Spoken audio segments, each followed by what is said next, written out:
On today's show, I flew all the way out to Orlando, Florida for opening night, and all I got was this stupid t-shirt and a Rockets 30-point blowout loss. Why the Rockets lost this game against the Orlando Magic, why they struggled so much, and also why we shouldn't overreact to just one game out of a long 82-game season. It's all coming up right here at Locked On Rockets.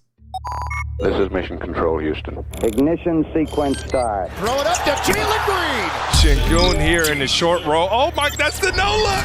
Jabari for three and the win. Yeah! Look at Tari, Eason. Here comes Tari. No! T-minus 15 seconds. Guidance is internal. The Houston Rockets select Amen Thompson and Cam Whitmore. One thing I have never done is not made the playoffs, and so we want to take that step here as well. 6, 5, 4, 3, 2, 1.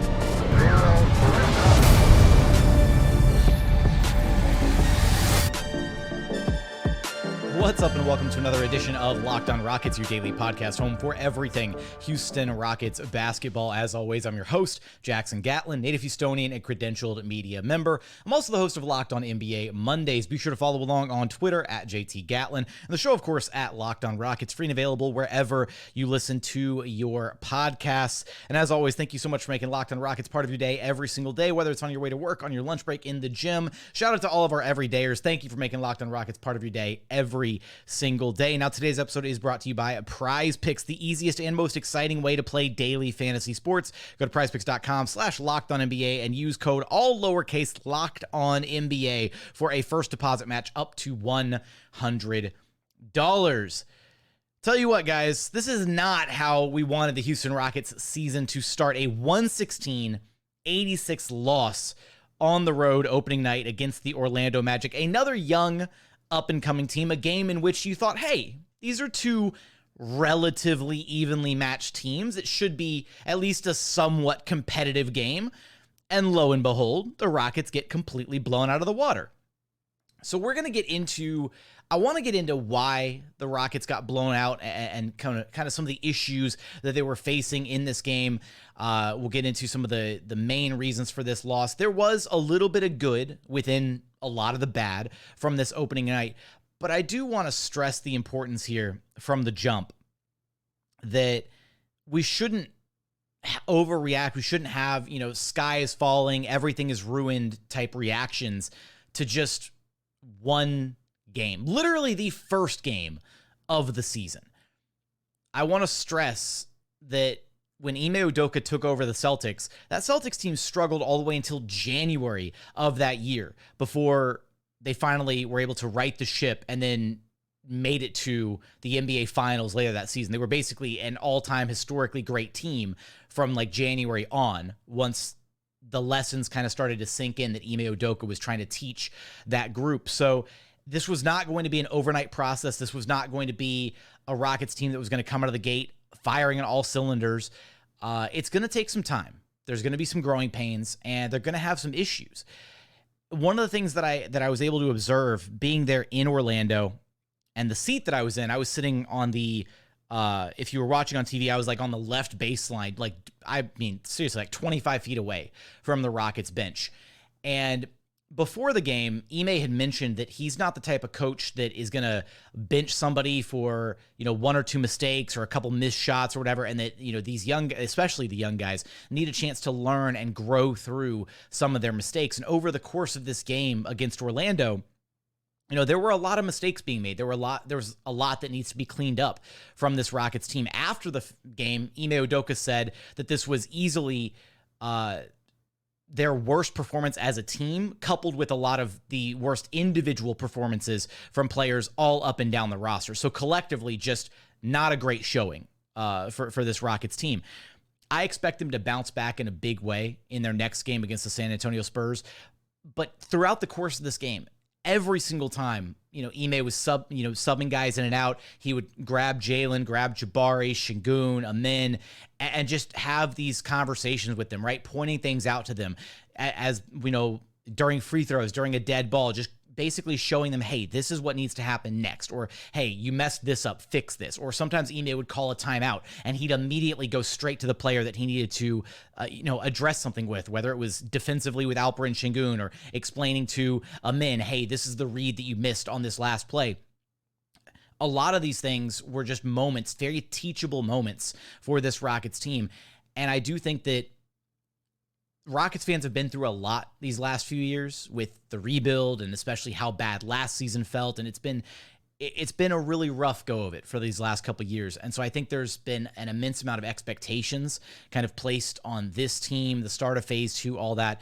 But I do hope that Rockets fans can give this version of this team and give Ime Udoka kind of the benefit of the doubt for a little while. I think there needs to be a grace period where Rockets fans need to kind of check their expectations and understand this is not going to be an overnight process. This is not going to be something that where Ime is able to come in and he gets 2 months with these guys and he suddenly turns them into a playoff caliber team overnight. They're still a young team. They're still trying to erase some of the bad habits and mistakes from these past couple of years, and that's going to take a little bit of time. So that was kind of the main message that I wanted to get, out of the way here at the top of the show is you don't need to overreact to the very first game of the season.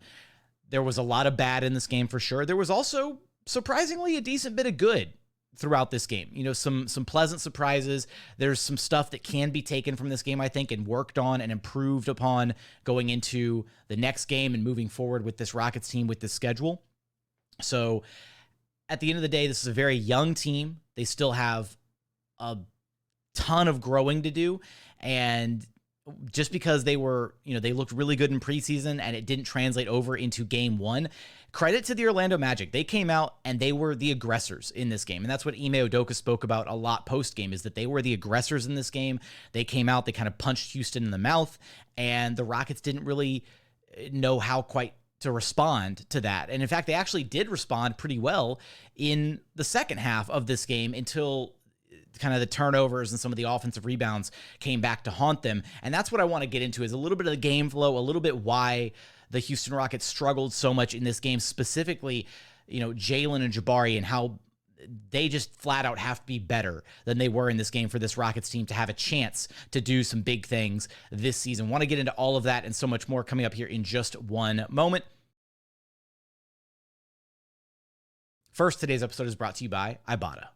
How does free Thanksgiving sound? This year, Ibotta is here to give you cash back and help make sure your Thanksgiving table is complete, because who wants turkey without the gravy? Starting November 1st for the 4th year in a row, Ibotta is giving 100% cash back on your Thanksgiving feast. Just add the offers in the app to redeem for everything you need to make your Thanksgiving feast complete. All you have to do is shop at your favorite retailers and upload your receipts. Ibotta gives you real cash back on hundreds of grocery items, from produce to personal care to pantry goods, so you can make sure that you're beating inflation no matter what you are purchasing. You can also earn cash back on hundreds of online brands and retailers too when you start with Ibotta, including Lowe's, Macy's, Sephora, Best Buy, and so many more options. So download the Ibotta app now and use code LOCKED to get 100% cash back on your Thanksgiving dinner starting November 1st. Just go to the App Store or Google Play Store and download the free Ibotta app and use code LOCKED. That's Ibotta, I-B-O-T-T-A, in the Google Play or App Store, and use code LOCKED. Today's episode is also brought to you by Prize Picks. Prize Picks is the largest independently owned daily fantasy sports platform in North America. They're the easiest and most exciting way to play daily fantasy sports. It's just you versus the numbers. Instead of battling thousands of other players, including pros and sharks, you just pick more than or less than on 2 to 6 players, stat projections, and watch the winnings roll in. Prize Picks is really simple to play. You can make your picks and submit an entry in less than 60 seconds. It's that easy. They have quick withdrawals, easy gameplay, and an enormous selection of players and stat types, which is what makes Prize Picks the #1 daily fantasy sports app. PrizePicks offers weekly promotions that can lead to big payouts like Taco Tuesday. Each Tuesday, PrizePicks discounts select player projections up to 25% to provide even more value. You've got to check them out. If you've been curious about daily fantasy sports, this is the time to get in on it. So go check out prizepicks.com/LockedOnNBA and use code LockedOnNBA for a first deposit match up to $100. Again, that's prizepicks.com/LockedOnNBA and use promo code LockedOnNBA for a first deposit match up to $100. Prize Picks is daily fantasy sports made easy. And continuing on here at Locked On Rockets, your daily podcast home for everything Houston Rockets basketball. Now, I do want to get into a little bit of the game flow here in this Houston Rockets 116-86 loss against the Orlando Magic, why they lost so badly against this Orlando Magic team. And the reason, I can give you two very explicit reasons for why the Rockets lost this game. Turnovers and second chance points. And man, the Rockets absolutely, I mean, as they crushed it in those departments as far as like doing poorly. They had 19 turnovers in this game to the tune of 23 Magic points. And then they also gave up 17 offensive rebounds, leading to 19 second chance points for the Orlando Magic. They were out rebounded 57 to 31, a plus 26 advantage on the glass for the Orlando Magic in this game. And here's the crazy part is it wasn't just the Orlando Magic bigs that were crashing the glass. It was actually their guards, kind of across the board. There were a lot of offensive rebounds just going down the line here. Look, 3 offensive rebounds for Franz Wagner, 4 for Wendell Carter, 3 for Markelle Fultz, 3 for Gary Harris off the Magic bench. I mean, just collectively, the Rockets did an abysmal job of keeping the Magic off the glass, and then they compounded. Again, you can maybe live in a game with, one of those stats being not in your favor, right? Giving up a bunch of second chance points, fine. Giving up a bunch of turnovers, fine. You can maybe deal with one of those things going against you, but having both of them go against you is what really sank the Rockets in this game, because honestly, they didn't have a terrible all-around game offensively up until the wheels still really started to kind of fall off there midway through the third quarter after their adjustments at halftime. So they, early in this game, Rockets really struggled offensively. I mean, Magic got off to a hot start. Franz Wagner hit the very quick 3 triples early on in this game. Didn't hit a single three-pointer the rest of the way after those 3 early ones. And a big part of that was the Rockets' defensive adjustment, throwing Dillon Brooks on Franz Wagner in the second half as his primary defender. But early on, Alperen Sengun was basically the only offense for this Houston Rockets team. At one point, he was 6 of 6 from the floor, and he was the only offense for the Houston Rockets largely through those first 2 quarters of basketball. And he kind of kept the Rockets afloat a little bit there in the first half. And then he had a pair of 3-pointers, one from Fred VanVleet, one from Dillon Brooks at the end of the first half to kind of pull the Rockets within 9 going into halftime. And it was a really brutal first half, right? You were getting beat up on the glass, a lot of second chance points for the Magic. But even still, the Rockets came out at halftime with much better energy, a kind of a sense of urgency.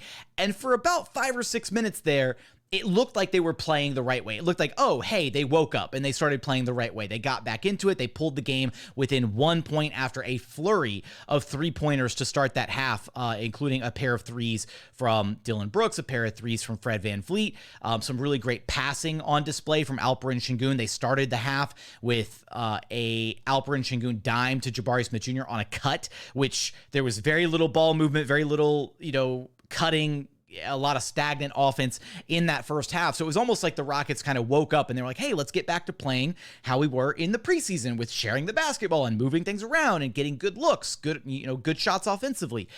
And they did that for the first 5 or 6 minutes of that third quarter. And then that's when the wheels kind of fell off the track or fell off the train, unfortunately. I mean, about midway through the third quarter, they just went back to, they compounded their issues. They had a ton of turnovers. It was 5 turnovers, and then they also gave up 5 offensive rebounds there in that third frame exclusively. And there was a stretch where it was like an Alperen Sengun offensive foul, then a Dillon Brooks turnover and foul, then a Jabari Smith Jr. missed 3, then a Jalen offensive foul, then an Amen Thompson turnover. And it was like just every mistake, just mistake after mistake after mistake from this Rockets team. And it's not even like the Magic were doing anything phenomenal on the offensive end. Even the Magic had some misses here and there, but they were just kind of steadily building and increasing that lead. And every time the Rockets had a chance to get a bucket or even facilitate a good look on offense, they just kept shooting themselves in the foot with a turnover or, an offensive foul or, a missed shot or a rushed opportunity. And so while the Rockets did a really good job there at the top of the third quarter, it felt like they locked in again defensively.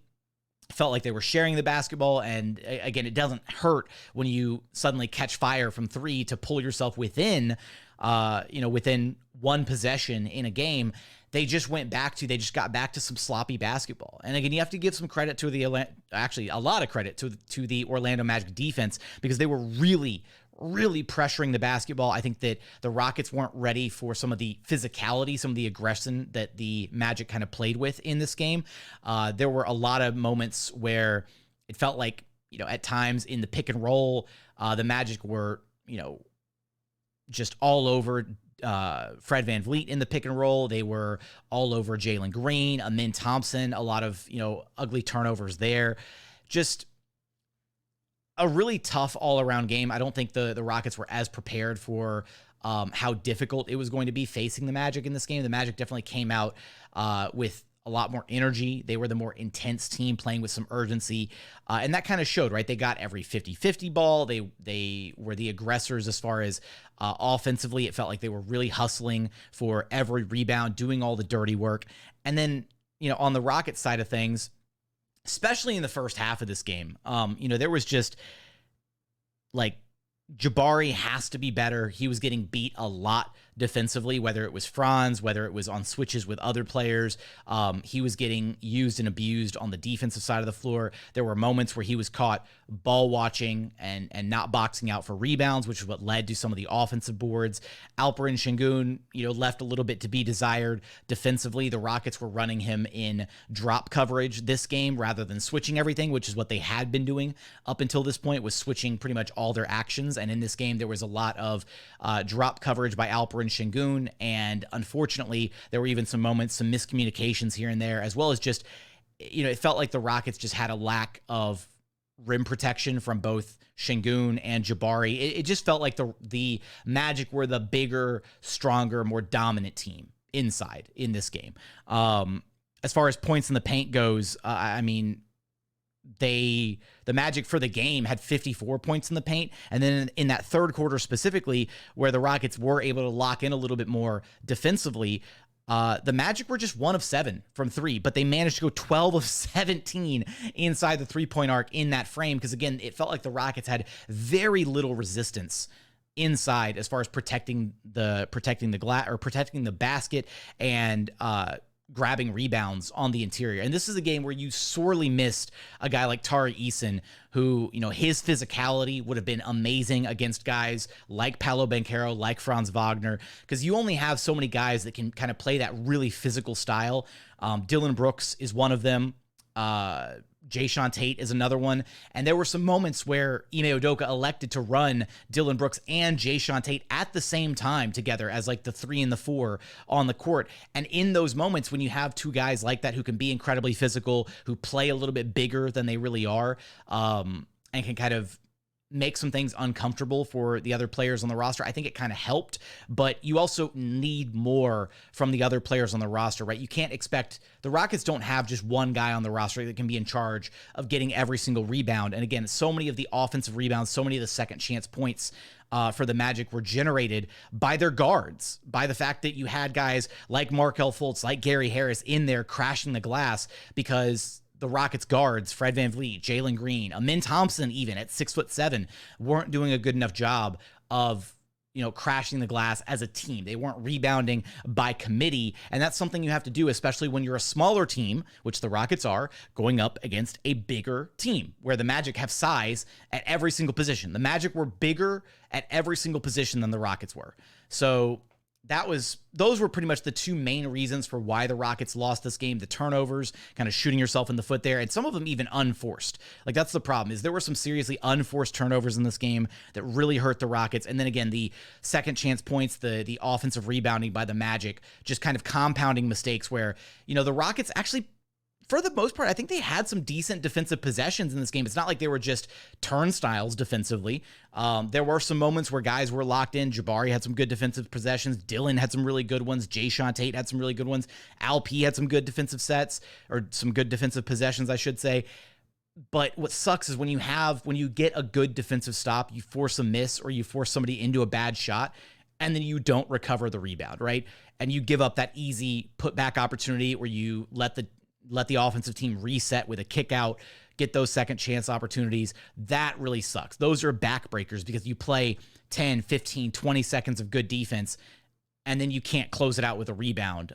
It's brutal, and it's really tough to win games that way when you're turning the ball over too much and when you're giving up those second chance opportunities, to compound the fact that the Rockets offense really wasn't great for major stretches of this game. They had that kind of stretch in the third quarter where things picked up, but then again, later in that third quarter, the turnovers, the missed shots, some of the offensive struggles from Jalen Green, Jabari Smith Jr., Amen Thompson really kind of rearing their ugly head there is what prevented the Rockets from being able to actually stay competitive down the line in this game. So coming up, do you want to focus in on some other individual standout performances from this game, as well as Jalen Green, Jabari Smith Jr., why they have to be better for this Houston Rockets team going forward. Also want to touch base a little bit on Amen Thompson, his rookie debut. So much more to get to here in just one moment.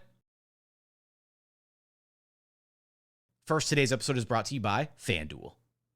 Get into the action this NFL and NBA season with FanDuel, America's #1 sportsbook, because right now new customers can get $200 in bonus bets guaranteed when you place just a $5 bet. That's $200 in bonus bets, win or lose, a guaranteed $200. If you've been thinking about joining FanDuel, there is no better time to get in on the action. Right now, we can take a look at the NBA favorites for this year's title. The Boston Celtics at plus 370 after NBA opening night action. The Milwaukee Bucks at plus 410. The Denver Nuggets and Phoenix Suns both tied at plus 550. And then bringing up the rear in fifth place, you got the LA Lakers at plus 1300 to win it all. So for all those odds and so many more spreads, player props, over-unders, visit FanDuel.com/lockedon for this NFL season and the NBA season now underway. FanDuel, official partner of the NFL. And final segment here at Locked On Rockets, your daily podcast home for everything Houston Rockets basketball. Now, kind of went over that game flow a little bit individually, and you know, though the turnovers and the rebounds were definitely the reasons why the Rockets lost this game, but you look at how disjointed the offense felt, especially there in that first half, and I come down to a couple factors here. One, Jalen Green and Jabari Smith Jr. just have to be better. They do. They are, when you look at the Rockets, especially their starting lineup, they are the Rockets' kind of play finishers. They are supposed to be the big guns for this Houston Rockets team. Now, occasionally, right, Fred VanVleet might have a big night. He's a shooter. He was, he had 14 points, 5 of 13 in this game, 4 of 6 from long distance, but that means he was only 1 of 7 inside the three-point line, right? Fred VanVleet should effectively just be a floor spacer, a guy who can hit some, long-distance bombs, and he's going to be the guy that you want kind of setting up your offense. He did have 5 assists in this game. Dillon Brooks is a guy that can occasionally have a hot night where he can, hit some threes. He went 4 of 6 in this game from three-point land, 14 points. Nice little offensive performance from Dillon Brooks, more than what you would expect from him offensively on any given night. And so that was a pleasant surprise. But Jabari Smith Jr., 7 points on 3 of 9. Jalen Green, 10 points on 2 of 10. Those guys absolutely have to be better than that for the Rockets to have a chance to win games this season. You can't have 2 of your big guns in Jalen and Jabari be that bad offensively and have any hope of trying to win a game. You just can't. The Rockets just don't have enough firepower on this roster to be able to make up for both of those guys struggling offensively. And so for me in this game, I don't think Jabari needs to be able to get the ball in certain spots on the floor. And there were a few sets that the Rockets ran where they tried to get him the ball kind of at the elbow or, on the low block for him to get those, those post-ups that he likes to get, those moments there. And he just didn't really convert at a high clip. He also didn't hit any of his threes. He was 0-4 from long distance. And the Magic did a really good job, I think, at certain points in this game of closing out hard and forcing the Rockets to put the ball on the floor and try to make something happen. Because with the Magic's size that they had at pretty much every position, they were content to let the Rockets try and drive it in and attack the paint. And the Magic have so much length at every position. It really felt like the Rockets were just being smothered on their drives, especially when Fred VanVleet was trying to run like pick and roll with Alperen Sengun. There were a lot of moments in this game where some really ugly forced turnovers by the Magic. Fred had 3 turnovers. Jalen had 4 of them. Amen Thompson had 4. Again, a lot of pressure by the Magic defense. But for the Rockets, they need to get back to what they were doing in preseason. There needs to be more motion, more off-ball movement, especially with how the Magic were kind of overplaying guys at times on the three-point line. You'd love to see, moments where Jalen Green, right, if he's got, Fultz or Jalen Suggs on him and they're pressed up on him at the three-point line, then just cut back door. There was a beautiful play at one point in this game where Jock Landale had the ball kind of like free throw line extended area, and Amen Thompson pitched him the ball and then immediately took off towards the paint. And all Jock had to do was loft the ball over the top, and Amen Thompson caught it and slammed it down. And it's moments like that where, if you're going to be overplayed that drastically by the defense, then make something happen with it, right? It doesn't have to be that complicated.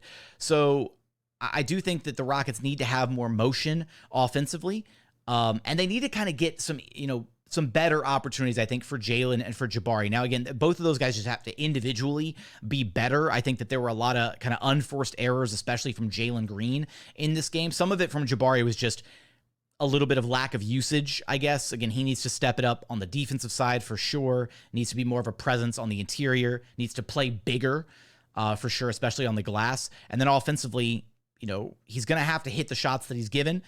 And when it comes to like the 3-ball, 0-4 is just not going to cut it. He was given some opportunities inside the arc past that, and he just had a really poor offensive showing. And then Jalen Green, 2 of 10. He did get to the free throw line 7 times, but 1 3-pointer is incredibly uncharacteristic of Jalen Green, and only 10 field goal attempts is not enough. It really felt like Jalen was nowhere near as aggressive as he needed to be.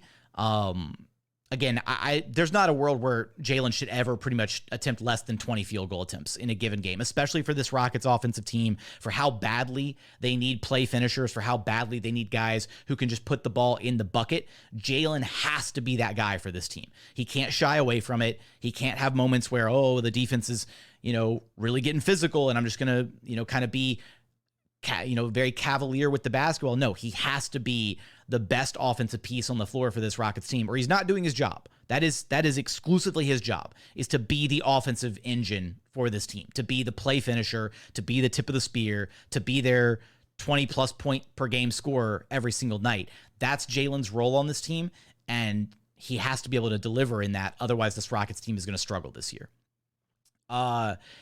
Elsewhere for this Rockets team, I do want to give Dillon Brooks some credit, because even though he had kind of a quiet first half offensively, so did Fred VanVleet. He had some solid defensive plays there over the course of the game, just kind of quietly doing his job. Had a couple nice assists, had a steal, played some solid defense on whoever he was checking, right? In the first half, his task was Paolo Banchero. Paolo only had 6 field goal attempts in this game. 12 points on 3 of 6 shooting, did get to the free throw line 7 times. And then when they switched Dillon Brooks onto Franz Wagner in the second half, Wagner struggled. So pretty much whoever you put Dillon Brooks on, that player was almost a non-factor in the game for the most part. So Dillon Brooks doing his job as the Rockets' defensive ace, and also stepping up in kind of a big way with that flurry of threes that he was able to hit in the third quarter, as well as the one just before halftime. So overall, strong game from Dillon Brooks. Fred VanVleet struggled inside the arc, but he 4 of 6 from three-point line.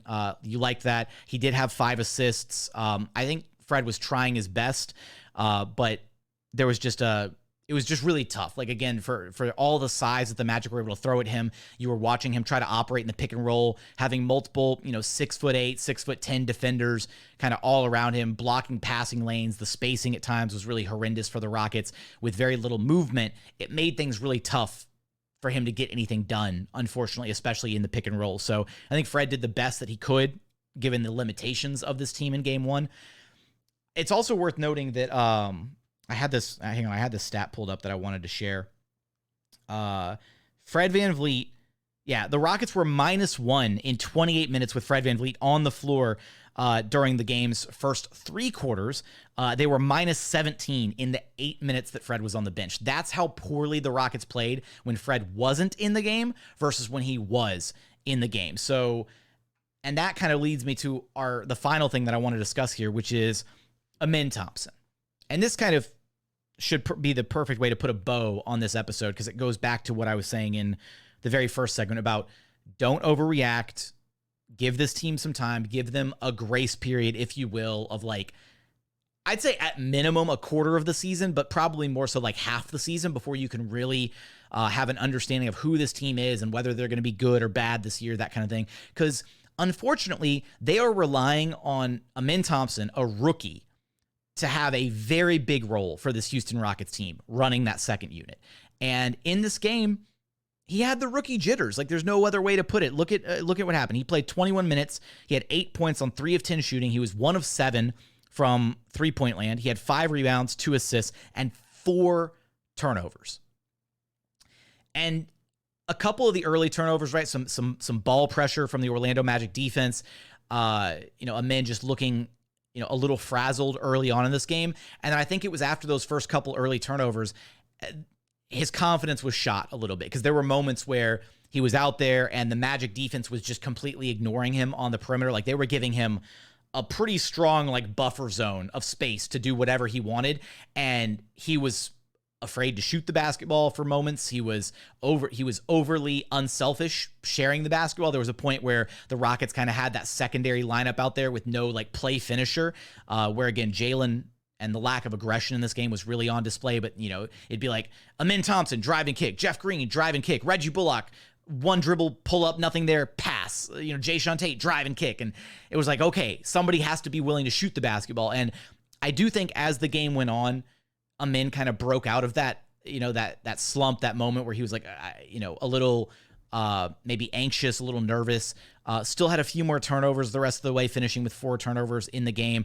But he did start to get more willing when it came to shooting the basketball. Again, 7 3-point attempts. That was a team high for the Houston Rockets. Amen Thompson, 7 3-point attempts. And unfortunately, that's going to be the way defenses guard him. That's going to be the book on Amen Thompson is, hey, he's an insane athlete. He can finish in transition. He's a one-man fast break, and he can, break you down off the dribble and get to the rim and elevate, draw fouls, get to the free throw line. His one weakness right now is shooting.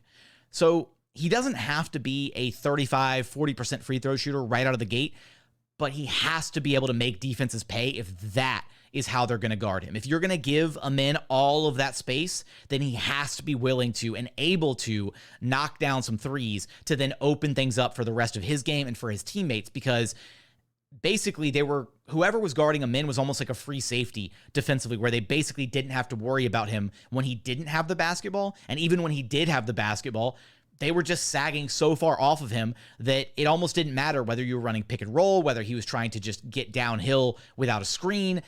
The defense had all the advantage in the world because that was how they decided to guard him. So I think it's game one. You don't want to overreact to it.